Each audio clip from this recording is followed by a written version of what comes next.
नमस्कार दोस्तों, कैसे हो। उम्मीद है कि आप सभी अच्छे होंगे। मैं विपिन बड़गोती स्वागत करता हूं आपके अपने प्लेटफॉर्म स्टडी स्थल में। दोस्तों, जैसा कि आपको स्क्रीन पर दिखाई दे रहा है, यूपी ट्रिपल एससी पैट 2023। जी हां, यूपी ट्रिपल एससी पैट 2023 की दिनांक परीक्षा घोषित कर दी गई है, जो आपकी आगामी 28 और 29 अक्टूबर को है। और उसके एडमिट कार्ड भी क्या कर दिए गए हैं, जारी कर दिए गए हैं।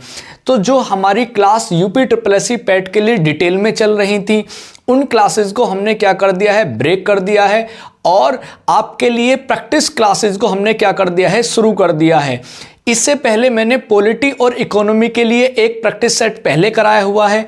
आज ये हमारा दूसरा प्रैक्टिस सेट है। सबसे पहले अगर आपने पहला प्रैक्टिस सेट नहीं देखा है तो आप पहले वाले प्रैक्टिस सेट को जाकर देखिए, उसका लिंक मैं डिस्क्रिप्शन के लिंक में दे दूंगा। दूसरी बात, ये जो आज के क्वेश्चन मैंने उठाए हैं, ये आपके प्रीवियस क्वेश्चन पर आधारित हैं। या तो कहीं ना कहीं वो प्रीवियस क्वेश्चन में आए हुए हैं, क्वेश्चन पेपर में पूछे गए हैं, या उनसे रिलेटेड हैं, कहीं ना कहीं उनसे मैच करते हैं। और आज आपकी जो क्लास है, इस क्लास से पहले आपको पहली क्लास देखनी इसलिए जरूरी है क्योंकि उन क्लासों में मैंने इससे पहले वाले जो प्रश्न बनते हैं, यानी जो बेसिक प्रश्न बनते हैं, उन प्रश्नों को मैंने वहां पर उठाया हुआ है। और आज की जो सेशन है, आज की जो क्लास है, वो बहुत ज्यादा महत्वपूर्ण होने वाली है। इसलिए आप इस क्लास को अंत तक जरूर देखिएगा, क्योंकि आज के लिए ये मैंने क्वेश्चन बहुत ज्यादा रिसर्च करके उठाए। तो चलते हैं दोस्तों, देखते हैं जो आज का आपका प्रश्न है, कौन सा पहला प्रश्न है आपकी स्क्रीन पर। दोस्तों, सबसे पहला प्रश्न है, भारतीय संविधान अपने नागरिकों को कितने प्रकार का न्याय देता है। अब सबसे पहले एक बात समझिए, आपको ये बात पता होनी चाहिए। देखो, ये बात मैंने पहले ही कही थी कि जो पहला प्रैक्टिस सेट है वो देखना आपको क्यों जरूरी है, क्योंकि इसका सेम प्रश्न ये मैंने इससे रिलेटेड प्रश्न पहले वाले प्रैक्टिस सेट में कराया है। अगर किसी ने पहला प्रैक्टिस सेट देखा होता तो इस क्वेश्चन को चुटकियों में कर देता, क्योंकि यहां से सबसे ज्यादा परीक्षा में प्रश्न बनते हैं। ये जो प्रश्न है, ये जो आपका प्रश्न बनता है, वो कहां से बनता है भैया, प्रस्तावना से बनता है। सबसे पहले इस प्रस्तावना की नींव के बारे में भी पूछ लिया जाता है। इस प्रस्तावना की जो नींव रखी गई थी वो कब रखी गई थी भैया, 13 दिसंबर 1947 को रखी गई थी। सबसे पहली बात। दूसरी बात क्या है कि इसको अपनाया कब गया था भैया, जो अपनाया गया था वो 13 दिसंबर 1946 को रखी गई थी। भी आप इसको एक बार सही कर लीजिएगा, ये जो नींव रखी गई थी वो कब रखी गई थी भैया, 13 दिसंबर 1946 को रखी गई थी। ये बात सही कर लीजिएगा। और इसको जो अपनाया गया था वो कब अपनाया गया था, 1947 में। ये प्रस्ताव किसने पेश करा था भाई, जो उद्देश्य प्रस्ताव है, JL नेहरू ने करा था। अगली बात, ये जो उद्देश्य प्रस्ताव था, ये जो आपका क्या था भैया, उद्देश्य प्रस्ताव था, यही आगे जाकर क्या बना, आपकी प्रस्तावना का क्या बना, आधार बना। अगली बात, अब इस प्रस्तावना से प्रश्न है ये, इस प्रश्न में किसकी बात की गई है, न्याय की। क्योंकि प्रस्तावना में ही किस किस चीज की बात की गई है, न्याय की बात की गई है। प्रस्तावना में ही किसकी बात की गई भैया, स्वतंत्रता की बात की गई है। प्रस्तावना में किसकी बात की गई है, समता की बात की गई। ये आपके लिए बहुत ज्यादा परीक्षा के लिए बहुत महत्वपूर्ण प्रश्न है। अगर मैं बात करूं, न्याय कितने प्रकार की बात करती है, 3 प्रकार की बात करता है संविधान। और स्वतंत्रता कितने प्रकार की, 5 प्रकार की। जबकि समता कितनी भैया, 2 प्रकार की। अब ये जो न्याय है, न्याय कौन कौन सा है भाई, आपका राजनीतिक न्याय भी है भाई। संविधान में हमें राजनीतिक न्याय की बात की गई है। दूसरा किसकी बात की गई है, सामाजिक न्याय की बात की गई। और तीसरा किसकी बात की गई है, आर्थिक की। तो जो यहां जो हमारा आंसर हो जाता है वो कौन सा हो जाता है, ऑप्शन 3। लेकिन हमने न्याय तो देख लिया। अब अगर हम स्वतंत्रता की बात करें तो भाई स्वतंत्रता कौन सी है, स्वतंत्रता को भी देख लेते हैं। सबसे पहले जो आपकी स्वतंत्रता की बात आती है वो कौन सी आती है, सबसे पहली आती है भैया आपके विचार की, अभिव्यक्ति की, तीसरा विश्वास की, चौथी भैया धर्म की, और 5वीं आपकी उपासना पद्धति की। तो तो आपकी कितनी प्रकार की बात की गई है भैया स्वतंत्रता में, यानी 5 प्रकार की। कौन कौन सी है भैया? सबसे पहला कौन सा है आपका? विचार की बात की जा रही है। दूसरा किसकी बात की जा रही है? अभिव्यक्ति। तीसरी किसकी भैया? विश्वास की। चौथा किसकी? धर्म की। और पांचवा किसकी? उपासना पद्धति की। तो हमारी स्वतंत्रता कितनी है भैया? 5 प्रकार की। न्याय कितने हो गए? 3 प्रकार के। जबकि जो समता है भाई, समता कितने प्रकार की? आपकी 2 प्रकार की। कौन कौन सी है भैया? एक है आपकी प्रतिष्ठा की। कौन सी भैया? प्रतिष्ठा की। और दूसरी कौन सी है आपकी? अवसर की। कौन सी है भैया? अवसर की। यानी 2 प्रकार की बात की गई है। यानी स्टेटस की बात कह सकते हैं, यानी स्टेटस में क्या दी जाएगी? आपको समानता दी जाएगी। और आपका अपॉर्चुनिटी में भी किसकी दी जाएगी? आपको समानता दी जाएगी। तो ये आपका प्रश्न जो है वो प्रस्तावना से बन सकता है। इससे रिलेटेड जो भी प्रश्न थे वो हमने आपको करा दिए। तो चलते हैं अभी नेक्स्ट प्रश्न पे। नेक्स्ट प्रश्न क्या है? वो कह रहे हैं इनमें से कौन सा अनुच्छेद यह सुनिश्चित करता है कि राज्य की नीति के निर्देशक तत्व किसी भी न्यायालय द्वारा लागू नहीं किए जा सकते। भाई वेरी वेरी इंपॉर्टेंट प्रश्न है, परीक्षा में यहां से प्रश्न बनता ही है। सबसे पहले तो मैं यहां एक चीज क्लियर कर दूं कि जो राज्य के नीति निर्देशक तत्व हैं ये कहां से लिए गए हैं भैया? सबसे पहला जो प्रश्न आता है वो है भैया आपके आयरलैंड से लिए गए हैं, पहली बात। दूसरी बात क्या आती है कि जो राज्य के नीति निर्देशक तत्व हैं इनको किसी भी न्यायालय के द्वारा लागू नहीं किया जा सकता। क्यों नहीं किया जा सकता? क्योंकि ये केवल किस पर डिपेंड करते हैं? राज्य पर डिपेंड करते हैं। राज्य क्या कर सकता है? इनके बारे में कानून बना सकता है। राज्य का मतलब होता है किसी भी देश से, क्योंकि राज्य का ही जिक्र होता है किसी भी सिद्धांत को बनाने के लिए। तो मैं यहां राज्य शब्द का प्रयोग करूंगा देश के लिए। देखो, कोई भी जो नियम कानून बनाया जाता है वो किसी राज्य के द्वारा बनाया जाता है। और राज्य से ही क्या कार्य होते हैं? उनके राज्य के कल्याण के लिए जो भी नियम बनेंगे वो बात किसमें की गई है? नीति निर्देशक तत्व में की गई है। और ये बात कहां से ली गई है भैया? आपके आयरलैंड से ली गई है। वहां पर यह बात कही हुई है कि जो राज्य के कल्याण की बात की गई है उसके लिए हम कहां नहीं जा सकते भैया? न्यायालय में नहीं जा सकते। क्योंकि अगर ऐसा कुछ होता तो जो आपके आर्टिकल 44 में समान नागरिक संहिता की बात कही गई है उसके लिए हम सबसे पहले कोर्ट में जाकर अपने लिए यानी पूरे भारत के लिए क्या कर सकते थे? समान नागरिक सिविल संहिता की वकालत कर सकते थे। क्योंकि आजकल बहुत ज्यादा चर्चा में परीक्षा में प्रश्न बन सकता है। दूसरी बात, अगर मैं बात करूं ये जो सिविल कोड है, यानी जो सिविल कोड है ये कहां पर लागू है भैया? 44 आर्टिकल भाई आपका गोवा में लागू है। तो ये भी बात समझ लेना, गोवा पहला देश है जहां पर आर्टिकल 44 लागू है। अब दूसरी बात, यानी ये जो न्यायालय की बात की गई है ये कहां की गई है कि न्यायालय में लागू नहीं हो सकते? तो भैया अनुच्छेद 21 भैया बिल्कुल नहीं, क्योंकि अनुच्छेद 21 में किसकी बात की गई है भैया? अनुच्छेद 21 में बात की गई है आपकी संपत्ति के अधिकार की बात की गई है। किसकी बात की गई है? संपत्ति के अधिकार की बात की गई। लेकिन इस संपत्ति के भी अधिकार को क्या कर दिया गया है? वर्तमान में समाप्त कर दिया गया। किस संशोधन के द्वारा खत्म किया गया है?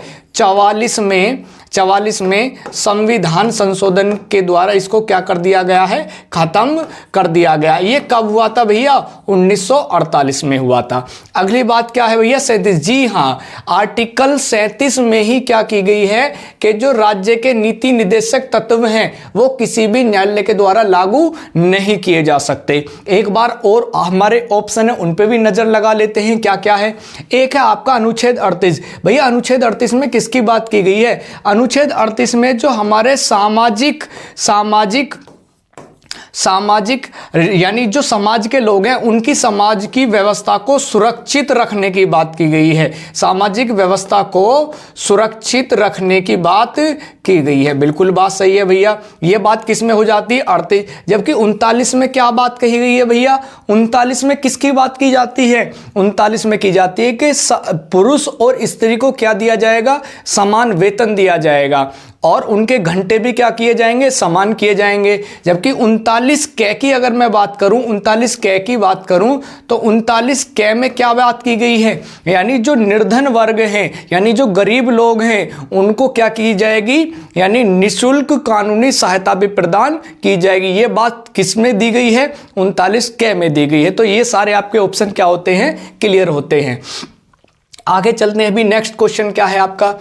आगे कह रहे हैं किस अधिकार के तहत प्रेस की स्वतंत्रता की बात की गई है। यानी प्रेस का मतलब क्या है भैया, प्रिंट मीडिया की बात की जा रही है। अब प्रिंट मीडिया का मतलब क्या होता है, यानी आप अपनी बात बिना बाधा के किस रूप में पहुंचा सकते हो, किस रूप में, जैसे आप विजुअल फॉर्म में, ऑडियो फॉर्म में कह सकते हो और आप पर कोई भी प्रतिबंध ना हो, आप कोई भी बात कह सकते हो। लेकिन आपको ध्यान रखना है, कही हुई बात से किसी को ठेस नहीं पहुंचनी चाहिए, ये आपको बात याद रखनी है। तो ये बात किस में की गई है, ये बात की गई भैया आर्टिकल 19 में। लेकिन ये बात समझ लेना, ये आर्टिकल 19 की वजह 19 फर्स्ट के ए में की गई है। आप इतनी बात समझ लेना, ये पूरा आप इसको याद रख लेना, क्योंकि 19 फर्स्ट में कुछ स्वतंत्रता दी जाती है, जबकि 19 सेकंड में कुछ बातों के साथ उन पर क्या लगा दिया जाता है, प्रतिबंध लगा दिया जाता है। तो ध्यान रख लेना, पूरी बात याद रखना। 19 फर्स्ट के ए में क्या दी गई है, आपको स्वतंत्रता दी गई है, और जबकि 2 में क्या दी गई है, उस पर प्रतिबंध लगा दिया गया है। और ये किस में दी गई है स्वतंत्रता, तो भैया स्वतंत्रता दी गई है वाक एवं अभिव्यक्ति की स्वतंत्रता। वाक एवं अभिव्यक्ति की स्वतंत्रता। वाक का मतलब होता है भैया बोलना, अभिव्यक्ति की बात कर रहा है यानी अभिव्यक्त करना। और इसी में ही और क्या क्या चीज दी गई है भैया आपको, इसमें सूचना का अधिकार भी इसी में दिया गया है। क्या दिया गया भैया, सूचना का अधिकार भी इसी में दिया गया है। यानी आपको बात जानने का अधिकार भी किस में है, आर्टिकल 19 में सबसे ज्यादा पूछा जाता है। और प्रेस की स्वतंत्रता भी किस में दी गई है भैया, आपकी आर्टिकल 19 फर्स्ट में दी गई है। यानी प्रेस का अधिकार भी किस में दिया गया है, आपका 19 फर्स्ट के ए में। जबकि अनुच्छेद 20 की अगर बात करें तो भैया अनुच्छेद 19 आपके 20 में क्या दिया गया है, 19-20 में दो सिद्ध के लिए कुछ संरक्षण की बात की गई है। उसमें कई सारे प्रावधान हैं। जैसे मैं अगर बात करूं, मान लो आपने आज वर्तमान में कोई अपराध किया है, तो जो आज आपने अपराध किया है, तो जिस अपराध के लिए वर्तमान में जिस सजा का प्रावधान है, आपको उसी सजा के हिसाब से क्या मिलेगी आपको, यानी जिस सजा का प्रावधान है उसी प्रकार की आपको आज सजा मिलेगी। जैसे आज आपने किसी का कोई फोन चुरा लिया, या आपने कुछ और अपराध कर दिया, कोई झगड़ा कर दिया, कोई विवाद कर दिया, तो उसके लिए जो आज सजा का प्रावधान है वही आपको आज वर्तमान में सजा दी जाएगी। लेकिन कल को उसकी सजा बढ़ा दी जाती है तो ऐसा नहीं होगा। यानी वर्तमान के हिसाब से जो दंड का प्रावधान है वही आपको दंड दिया जाएगा। दूसरी अगर मैं बात करूं, एक बार ही, यानी अगर आपने एक बार अपराध किया है तो एक बार अपराध के लिए क्या किया जाएगा, एक ही बार उस अपराध के लिए सजा दी जाएगी। तो पहली बात क्या है, पहली बात आपको समझनी है। पहली बात क्या है भैया आपकी, यानी एक अपराध के लिए एक बार सजा का प्रावधान है। उससे पहले हमने पढ़ा था कि जिस समय जो अपराध कर रहे हो उसी समय जो सजा का प्रावधान है उसी के अनुसार आपको दंड मिलेगा। और तीसरी बात जो की जाती है, जब भी आपको सजा दी जाएगी उस समय साक्ष्य की बात की जाएगी, तो उस साक्ष्य के लिए आपको बाध्य नहीं किया जा सकता कि आप अपने लिए झूठी गवाही दे। जैसे जब भी कोई अपराध करता है तो उस पर फोर्स नहीं किया जाता है कि तुम इस चीज को कबूल करो। आपने देखा होगा, बहुत सारे मुजरिमों को देखा होगा, वो क्या करते हैं, कई बार इन चीजों को कबूलते रहते हैं कि जी हमने कोई अपराध नहीं किया। ये शब्द भी याद रखना, मुलजिम और मुजरिम। मुलजिम शब्द वो होता है जिस पर आरोप लगाया जाता है, आरोप व्यक्त किया जाता है, वाद लगाया जाता है। जबकि मुजरिम वो होता है जिस पर आपका जो आरोप है वो सिद्ध हो जाता है। तो इन बातों में भी समझना। तो तीन जो बात हैं वो किस में दी गई हैं, आर्टिकल 20 में। पहला, जो अपराध जिस समय किया है जो सजा का प्रावधान है वही मिलेगी। एक अपराध के लिए एक बार सजा मिलेगी। और अपने लिए ही क्या नहीं हो सकती, आपको अपने खिलाफ ही एविडेंस देने के लिए बाध्य नहीं किया जाएगा। अगर मैं बात करूं अनुच्छेद 22 में क्या दिया गया है भैया, फिर अनुच्छेद 22 में क्या दिया गया है, गिरफ्तारी से संरक्षण दिया गया है। अब ये गिरफ्तारी से संरक्षण की बात क्या है भाई, गिरफ्तारी से संरक्षण का मतलब है कि मान लो आपको पुलिस ने गिरफ्तार कर लिया, तो गिरफ्तार करते समय कुछ आपके लिए संरक्षण की बात की गई है। जैसे गिरफ्तार आपको दो प्रकार से किया जा सकता है, जब आप कोई अपराध कर देते हैं या करने वाले होते, अगर आपने कोई अपराध कर दिया तब आपको पुलिस पकड़ेगी, न्यायालय में आपके खिलाफ ट्रायल चलेगा, विचार चलेगा। लेकिन अगर आप कोई अपराध करने वाले हैं, आपने आशय बना लिया है, तो उससे पहले भी संदिग्ध के आधार पर आपको पुलिस गिरफ्तार कर सकती है, आपको निवारक निरोध में ला सकती है। मतलब उसका क्या रहता है कि आपको क्या कर लिया जाएगा, बंदी बना लिया जाएगा। बंदी किस लिए बना दिया जाएगा कि आपने कोई अपराध नहीं किया है लेकिन आप अपराध करने वाले हो, लेकिन उसके लिए कुछ कानून दिए गए हैं, कुछ आपको राइट दिए गए हैं। क्या क्या दिए गए हैं कि सबसे पहले आपके किसी भी जो भी आप जिससे मिलना चाहेंगे, कोई भी नजदीक व्यक्ति जो होगा, जो आपके क्लोज होगा, सबसे पहले उसको क्या दी जाएगी, इसकी सूचना दे दी जाएगी, पहली बात। दूसरी बात क्या होगी, आपको 24 घंटे के अंतर्गत क्या कर दिया जाएगा, किसी नजदीकी मजिस्ट्रेट के अंतर्गत यानी उसके सामने प्रस्तुत किया जाएगा। और तीसरी बात क्या है, आपको मनपसंद अपना वकील या एडवोकेट चुनने का अधिकार होगा, जिससे आप कोर्ट में या मजिस्ट्रेट के सामने अपना पक्ष मजबूती से रख सको। तो ये तीनों बात किस में की गई हैं, आपके आर्टिकल 22 में की गई हैं। तो यहां से आपकी बहुत सारी बातें क्लियर होती हैं।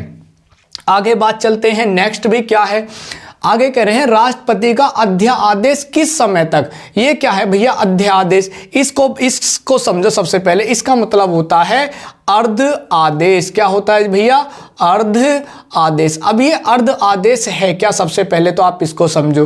अर्ध आदेश का मतलब क्या है, अगर मैं अर्ध आदेश की बात करूं तो अर्ध आदेश का मतलब होता है यानी जब संसद का सत्र। अब यहां पर मैं क्या बात कर सकता हूं, देखो आपको मैं दोनों तरीके से समझाने की बात करूंगा। यहां पर संसद और आपका विधानमंडल दोनों की बात मैं करूंगा, जिससे आपकी दोनों चीज क्लियर हो जाए। आपका संसद या विधानमंडल, इनके वर्ष में 3 सत्र आयोजित होते हैं। 3 सत्र का मतलब 3 सेशन होते हैं। सेशन कैसे, सबसे पहला जो सत्र होता है वो होता है आपका बजट सत्र, दूसरा जो होता है आपका वो होता है आपका मानसून सत्र, और तीसरा होता है आपका शीत सत्र। कहने का मतलब है कि जब आपकी संसद या विधानमंडल का सत्र नहीं चल रहा होगा और उस समय किसी कानून की या किसी अधिनियम की बनाने की आवश्यकता होती है, तो राष्ट्रपति को संविधान में और राज्य में राज्यपाल को यह अधिकार दिया गया है। संसद में राष्ट्रपति को किस आर्टिकल के द्वारा दिया गया है, 123 के द्वारा, जबकि विधानमंडल में राज्यपाल को किसके द्वारा दिया गया है, आर्टिकल 213 के द्वारा। क्या दिया गया है कि जब संसद या विधानमंडल का सत्र नहीं चल रहा हो तो बीच में वो कोई भी अध्यादेश लाकर कानून बना सकते, एक आदेश जारी कर सकते, लेकिन उसको किसी भी यानी जारी की गई दिनांक से 6 माह के बाद संसद से क्या कराना पड़ेगा, पास कराना पड़ेगा, या क्या कराना पड़ेगा, पारित कराना पड़ेगा। अगर केंद्र की बात है तो आपको किससे कराना पड़ेगा, संसद से कराना पड़ेगा। अगर राज्य की बात है तो विधान मंडल से कराना पड़ेगा। जब तक अगर वो नहीं होगा तो जो भी अध्यादेश जारी किया है वो क्या हो जाएगा, आपका निरस्त हो जाएगा। तो ये आपके लिए बहुत ज्यादा इंपॉर्टेंट बात है।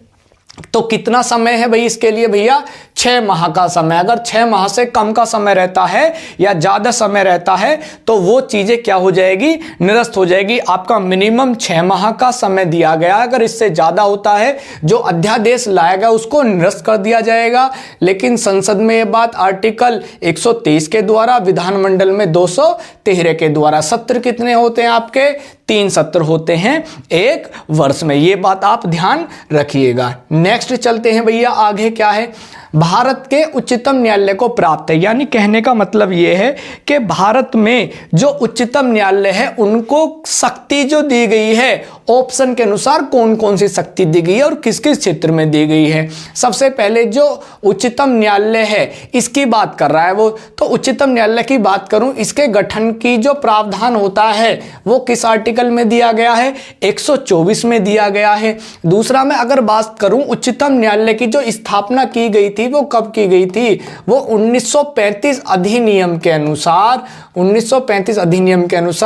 1937 में किसके नाम पर की गई थी, संघीय न्यायालय के तौर पर की गई थी। किसके तौर पर की गई थी भैया, संघीय न्यायालय के तौर पर की गई थी। दूसरी बात क्या थी, उसमें टोटल कितने न्यायाधीश थे भैया, 3+1 थे, यानी टोटल 4 न्यायाधीश थे।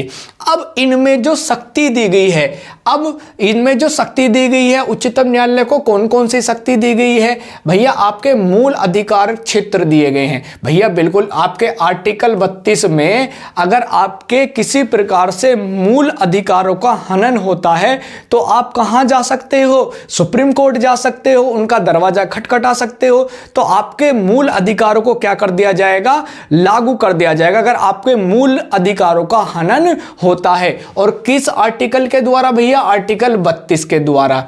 दूसरा है परामर्शदायी अधिकार। देखो इसमें क्या दिया गया है कि जो राष्ट्रपति महोदय हैं, राष्ट्रपति महोदय भी क्या कर सकते हैं, यानी किससे, भारत के उच्चतम न्यायालय से यानी सुप्रीम कोर्ट से क्या ले सकते हैं, सलाह ले सकते हैं। भैया सलाह कैसे ले सकते हैं, आर्टिकल 143 में प्रावधान दिया गया है कि अगर राष्ट्रपति को किसी कानून के मसले पर या संविधान में किसी में कुछ बदलाव करना है तो उससे क्या ले सकते हैं, सुप्रीम कोर्ट से सलाह मशवरा ले सकते हैं। अच्छा, सुप्रीम कोर्ट में अगर बात करूं तो आगे ध्यान रख लेना कि वर्तमान में टोटल कितने न्यायाधीश हैं। सबसे पहले भैया याद रख लेना, ये बहुत ज्यादा इंपॉर्टेंट है, तो 33+1 बराबर क्या है भैया, 34। दूसरा, वर्तमान में जो न्यायाधीश है वो कितने क्रम के हैं भैया, 50वें क्रम के हैं। कौन है भैया, डी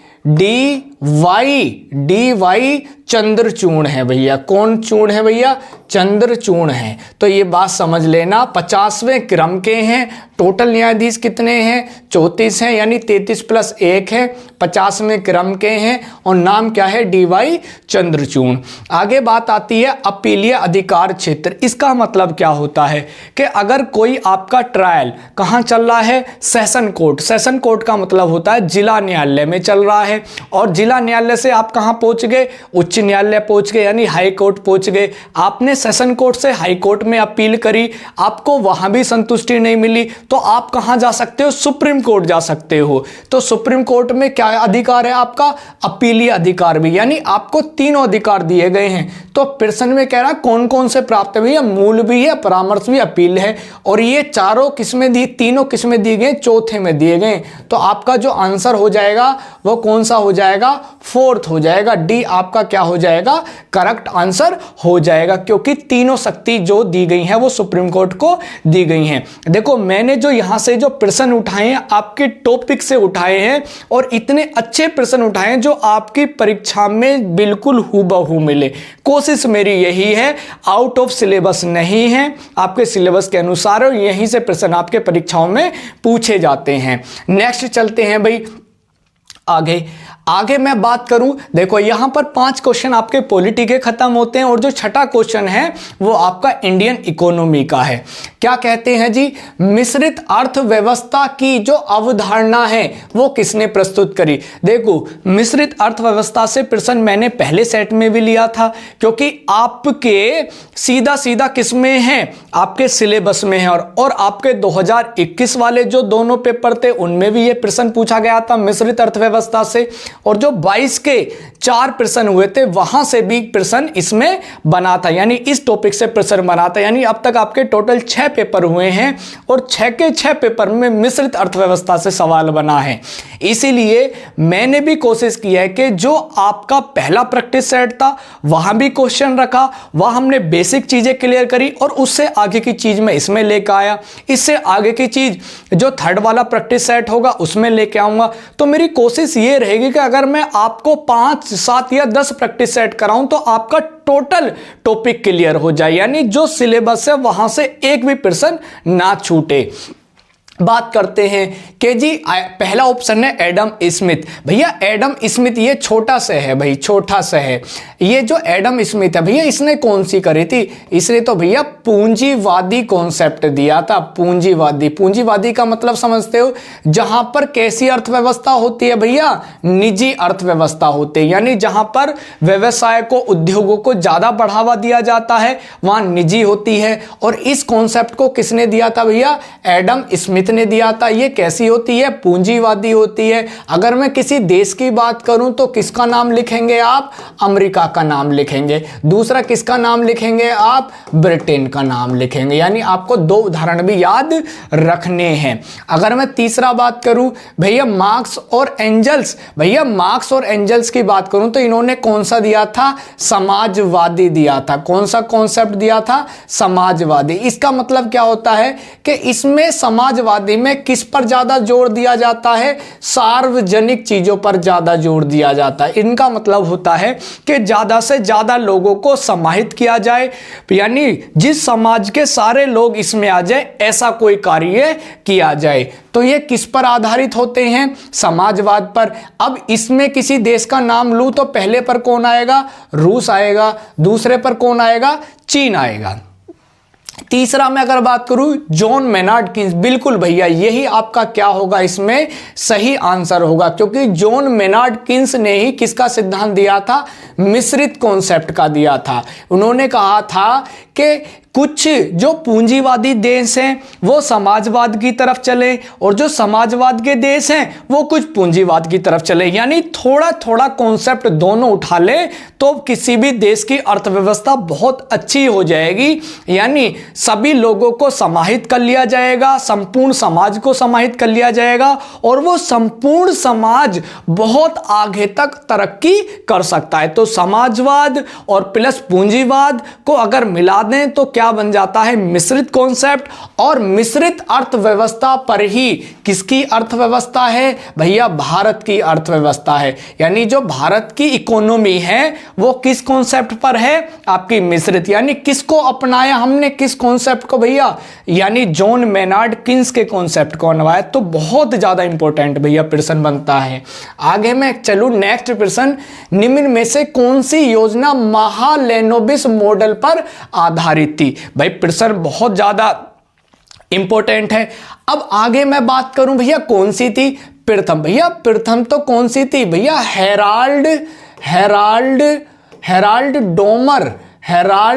डोमर मॉडल था भैया। कौन सा था? हेराल्ड डोमर मॉडल था। अच्छा, हेराल्ड डोमर ने किसकी बात करी थी भैया? इन्होंने प्राथमिक क्षेत्र की बात ज्यादा करी। प्राथमिक क्षेत्र में मतलब क्या हो सकता है भैया? प्राथमिक क्षेत्र यानी कृषि के बारे में जो भी चीजें अच्छी हो सकती थी उसको सुधारने की बात इन्होंने ज्यादा करी। क्योंकि ये जो हेराल्ड डोमर मॉडल थे इन्होंने किस पर ज्यादा ध्यान दिया? प्राथमिक क्षेत्र पर। तो ये तो हो नहीं सकता। दूसरा मैं बात करूं ये महालेनोबिस, भैया द्वितीय जो थी वो किस पर निर्भर थी? महालेनोबिस मॉडल पर आधारित थी। यानी दूसरी जो हमारी पंचवर्षीय योजना थी वो किस आधार पर थी? महालेनोबिस मॉडल पर आधारित थी। इसका कॉन्सेप्ट जो था वो कैसा था भैया? द्वितीयक क्षेत्र था। कैसा क्षेत्र था भैया? द्वितीयक क्षेत्र को बढ़ावा देना। द्वितीयक क्षेत्र का मतलब क्या होता है? यानी उद्योग और कौन सा? विनिर्माण क्षेत्र को बढ़ावा देना। यानी उद्योग पर जो ज्यादा बात की गई थी वो किसमें की गई थी? महालेनोबिस मॉडल पर की गई थी। तो दोनों बात याद रखना। तृतीय की कोई बात यहां नहीं आती। इनका कार्यकाल याद रख लेना। जो प्रथम का कार्यकाल था वो 1951 से 56 तक था। जबकि अगर मैं दूसरे की बात करूं तो दूसरा कौन से था आपका? 56 से लेकर 61 तक था। ये बात आप समझ लेना। अच्छा, यहां से एक प्रश्न और बन जाता है भाई योजना आयोग से, आजकल चर्चा में है। क्योंकि जो योजना आयोग है इसका नाम अब क्या हो गया है भैया? नीति आयोग हो गया है। सबसे पहली बात तो ये समझ लेना कौन है भैया? नीति आयोग। अब ये योजना आयोग के जो अध्यक्ष होते हैं वो कौन होते हैं भैया? योजना आयोग के अध्यक्ष कौन होते हैं? प्रधानमंत्री होते हैं। प्रधानमंत्री, एक उनके उपाध्यक्ष पूछ लिए जाते हैं। तो जो पहले उपाध्यक्ष थे वो कौन थे भैया? जो पहले उपाध्यक्ष थे यानी गुलजारी लाल नंदा थे। कौन थे भैया पहले? गुलजारी लाल नंदा थे भैया, गुलजारी लाल नंदा। लेकिन पीछे एक प्रश्न बना था कि योजना आयोग के जो अंतिम उपाध्यक्ष थे, कौन से भैया? अंतिम उपाध्यक्ष कौन थे? तो ध्यान रखना कौन थे भैया? मोंटेग सिंह अहलूवालिया। मोंटेग सिंह अहलूवालिया भाई, वेरी वेरी इंपॉर्टेंट पर्सन है। अगर बात कर ले योजना आयोग के अंतिम अध्यक्ष की बात कर ले तो भैया अंतिम अध्यक्ष कौन है भैया? यानी नरेंद्र मोदी जी हैं, क्योंकि इसका कार्यकाल लास्ट कब था? 31 दिसंबर 2014 को इसका लास्ट था। और इस समय जो हमारे प्रधानमंत्री थे कौन थे भैया? मोदी जी थे। ये भी बात समझ लेना। और अगर पूछ ले भैया नीति आयोग के जो पहले अध्यक्ष थे वो कौन थे भैया? अरविंद पनगड़िया। कौन थे? उपाध्यक्ष थे अरविंद पनगड़िया। पहले कौन थे भैया? आपके उपाध्यक्ष थे। और नरेंद्र मोदी क्या थे भैया? आपके पहले अध्यक्ष थे। तो ये बात दोनों आप समझ लेना, परीक्षा के लिए वेरी वेरी इंपॉर्टेंट है। नेक्स्ट चलते हैं भैया अगले प्रश्न पर। आगे कह रहे हैं भैया भूरी क्रांति किससे संबंधित है? भूरी का मतलब होता है जो उजली हो, सफेद हो, उसकी बात कर रहा है वो। तो भैया खाद अन्न, भैया खादन से कौन सी थी? भैया खादन से, भैया खाद पर किसकी बात की गई थी? यानी स्वर्ण क्रांति की बात की गई है खाद से। तो और मैं अगर बात करूं खादन पे जो अगर ज्यादा बात होगी तो वो हरित क्रांति की ज्यादा होगी। हरित क्रांति क्यों की होगी? क्योंकि स्वर्ण क्रांति तो फल फूल से है, जबकि खाद्यान्न से कौन सी? हरित क्रांति। भैया हरित क्रांति के बारे में सारा कॉन्सेप्ट मैंने किसमें बताया है? पहले प्रैक्टिस सेट में सारी चीजें बताई हैं। तो डिस्क्रिप्शन में मैंने उसका लिंक दिया हुआ है, वहां पर उस क्लास को जाके पूरी देखो, क्योंकि वहां से आपका पूरा कॉन्सेप्ट क्लियर होगा। दूसरे में बात करूं भैया दुग्ध क्रांति। भैया दुग्ध की बताओ, दुग्ध के क्षेत्र में कौन सी हुई थी? बताओ भी कौन सी क्रांति थी? भैया आपकी कौन सी थी? श्वेत क्रांति। कौन सी क्रांति थी भैया? श्वेत क्रांति थी भैया दुग्ध के क्षेत्र में। और भैया खाद्य के क्षेत्र में ही आपकी कौन सी है? भूरी क्रांति है। कौन सी क्रांति है? भूरी। जबकि मत्स्य के क्षेत्र में कौन सी क्रांति है भैया? नीली क्रांति है। कौन सी क्रांति है? नीली क्रांति। तो खाद्यान्न हरित क्रांति, और अगर ऑप्शन में क्या होता आपका? स्वर्ण क्रांति, तो वो भी किस में आ जाती है आपका? इसी में, क्योंकि ये किससे संबंधित होती है? फल और फूल से संबंधित होती है। ये बात समझ लेना आप। और दुग्ध श्वेत क्रांति का जो संबंध है वो किससे है भैया? वर्गीज कुरियन से है। इसके बारे में भी मैंने सब कुछ पहली वाले प्रैक्टिस सेट में बताया गया हुआ है। इसको 1970 में शुरू किया गया था और दुग्ध में क्या आ गई थी? क्रांति आ गई थी। दुग्ध के स्थान पर भारत क्या है? पहले स्थान पर है, जबकि सेकंड स्थान पर कौन है भैया? अमेरिका है। और अगर मैं भारत की बात करूं तो पहले स्थान पर कौन है भैया? आपका उत्तर प्रदेश है। तो परीक्षा के लिए इंपॉर्टेंट है।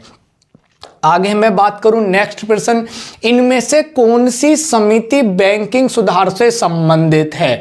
अगर मैं बात करूं एलसी गुप्ता समिति, भैया ये टाइपिंग एरर है, यहां पर ये क्या है? इंद्रजीत समिति है, इंद्रजीत गुप्ता समिति। इसका मतलब क्या है भैया? ये आपका जो लेन देन होता है ना, लेन देन, वो किससे संबंधित है? यानी कैशलेस करने से संबंधित है। यानी नकदी को घटाया जाए और ऑनलाइन को बढ़ाया जाए। यानी जो पैसे का ट्रांसफर हो वो बैंक की देखरेख में होना चाहिए, जिससे भ्रष्टाचार पर लगाम लगे, काले धन पर लगाम लगे और अन्य चीजों पर भी लगाम लगे। तो बात समझ लेना, ये कौन सी समिति है भैया?